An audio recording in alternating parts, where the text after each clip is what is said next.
Well, good day, everybody. I am Abdi Lajavardi, the CEO of Pro Education Group, and welcome to another session of Education for a Better World.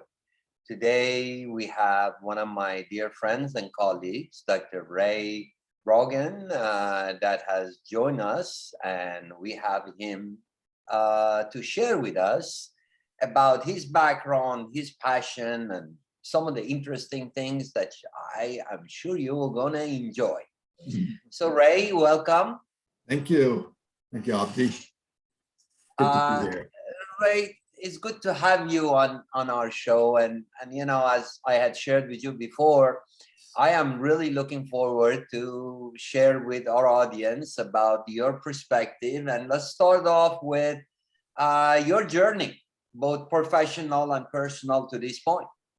Oh, well, as a student, I wasn't adapting well to the traditional college when I was young. And so I left the college and went out to seek my fortune. I thought I was doing pretty good, but around about age 31, I realized that, you know, all the people with bachelor's degrees, they might not be smarter than me, but at least they have that credential that I don't have.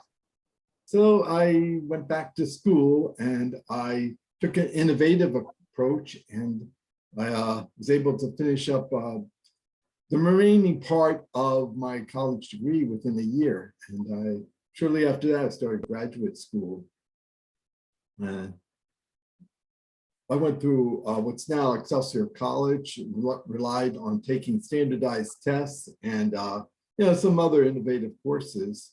And it really opened my eyes up to what modern education is offering and, you know, can possibly do for students in, you know, new age. Excellent, excellent. And in your journey, if anything, what interested you the most? I mean, talk to us about the programs that you really enjoyed, the topic that, you know, kind of got you fascinated about, you know, continuing this journey to the next level. Okay, so when I was taking after I got my bachelor's and my college was offering different graduate school classes, I took the ones that I was interested in, not thinking I was building another, you know, not thinking I was building a master's program.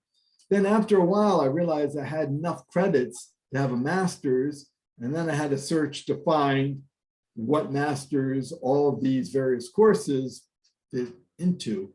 And it's an unusual kind of journey. Most people choose their master's degree and follow whatever courses are required for that. And I ended up getting a master's in ed administration, which with my background, you know, the experiences I had, you know, as a student, and also in the traditional college, I really, I really appreciated being in class with all these people who were soon to be school principals, even though, you know, personally, I wasn't qualified to be a principal, even though I had the degree. But it was very interesting how the school could take my various courses and put them all together to make that degree program. And a lot of people said to me, you know, what are you going to do with it? You know, you're not going to be a principal, you're not going to be an administrator. But just a year later, I was involved in program evaluation for public schools.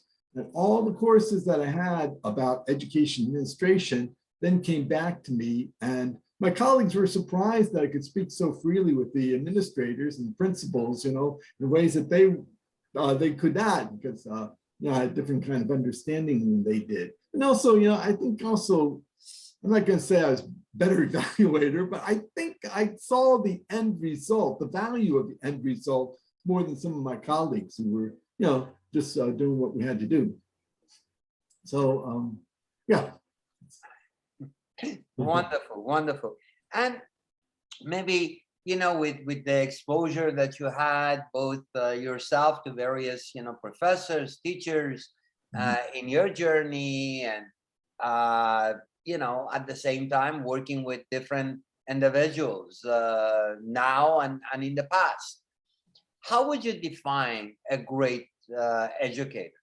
Oh, I've known some educators who are really knowledgeable And I've known some who are really enthusiastic. However, I don't see that either quality really makes you the best educator. You really need a nice combination of both, in fact, a balance. Someone who's not fully knowledgeable but has enthusiasm, and is willing to go out and find out what he or she needs to know, can be just as good as somebody who has full knowledge. A person who's all enthusiastic but doesn't have all the knowledge necessary is communicating something to the students, but not necessarily what the students need. So I would say that balance of adequate knowledge and adequate enthusiasm working together. Wonderful, wonderful. Now, the other question that I have goes to what you and I have spoken offline several times in regards to professional mindset. One, what is your definition of professional mindset? And then at the same time, how did that play a role both in your studies and your profession? I would say 3 qualities for professional mindset. One is respect for colleagues, respect for others. Number 2 would be having an objective mind. And number 3, always looking to improve oneself and one's outcomes. So this played a role in my profession when I was, I had the research experience. I was looking for a job. I worked with a military consultant, and I had no military background, but he put me into a job where I had to evaluate Army training. I just finished evaluating 4th grade math. So I looked at this and said, okay, this is 4th grade math at the military. And it was kind of funny how some of the same issues that we had with 4th graders arose with the, with the soldiers being trained. So anyway, just being willing to learn something new really encouraged me to take on the new challenge, and, respecting people for whom I really didn't have that much background with also, helped me. And, objective, I knew that I didn't know everything. I was willing to learn, and so I really respected the people who knew more than me, and really allowed them to help me, help myself.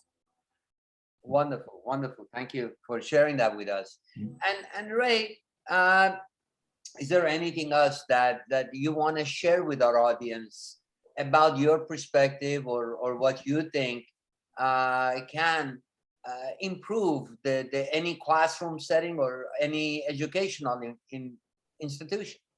I think we really have to help students eliminate the fear of failure.